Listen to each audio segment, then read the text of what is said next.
Magie, harmonie, football total. Le FC Barcelone de Pep Guardiola a fait rêver les fans de foot pendant 4 ans. Mais aujourd'hui, le grand Barça n'est qu'un vieil endormi, qui parfois sursaute grâce à la magie de Messi. Mais pourquoi le Barça a-t-il perdu son jeu?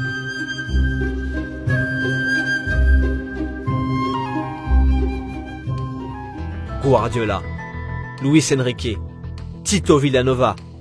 Les fans du Barça se sont régalés avec le football total. Mais depuis l'arrivée d'Ernesto Valverde, ce plaisir du beau jeu a disparu. Avant, le jeu du Barça était aéré pour trouver des espaces entre les lignes. L'objectif? Rendre le terrain immense pour l'adversaire.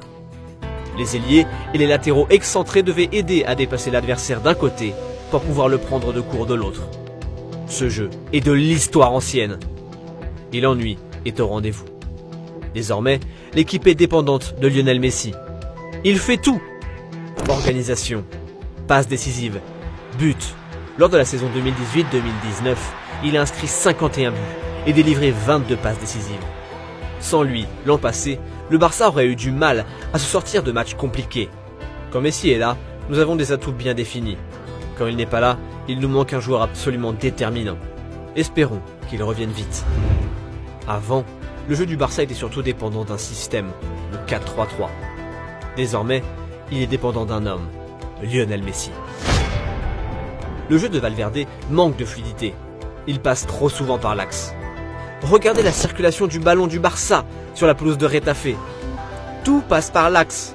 Le jeu est restreint. Valverde mise tout sur la gestion du match et l'équilibre de son bloc équipe. Et même quand ses joueurs ne trouvent pas la solution offensive, ces changements sont inefficaces. De plus, il ne donne pas assez de chance aux jeunes. Quand Guardiola tentait de lancer Cuenca ou Tello, Valverde, lui, est frileux. Il aligne Ansu Fati et Carles Pérez, mais seulement parce que Luis Suarez et Antoine Griezmann sont les seuls à être à 100% devant. Riqui Puig et Collado sont cantonnés à jouer avec le Barça B. La Masia peine à produire les héritiers de Messi et Iniesta, mais elle peine aussi à imposer des joueurs à l'équipe A. La préparation physique est également un problème. Valverde n'y prête pas grande attention. Je ne donne jamais beaucoup d'importance à la préparation physique.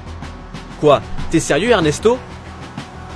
Lors des 6 premiers matchs de la saison, il y a eu 7 blessés, dont Messi, Dembélé, Suarez et Jordi Alba. Gérard Piqué en a eu marre. La pré-saison n'a pas aidé à bien commencer, avec beaucoup de voyages et peu d'entraînement. Regardez ce qui est arrivé à Messi, mais il n'y a pas d'excuse à trouver. Toutefois, la pré-saison n'a pas été idéale. Mais le défenseur espagnol défend toujours son entraîneur, Messi aussi. Le coach a le soutien de son vestiaire, mais plus vraiment celui du Camp Nou. En juin 2019, le conseil d'administration était majoritairement en faveur de licencier Valverde, et le président Bartomeu a tenu bon. Pas sûr qu'il puisse le défendre indéfiniment, surtout si les résultats moyens perdurent. Pensez-vous qu'Ernesto Valverde est toujours l'entraîneur idéal pour le Barça?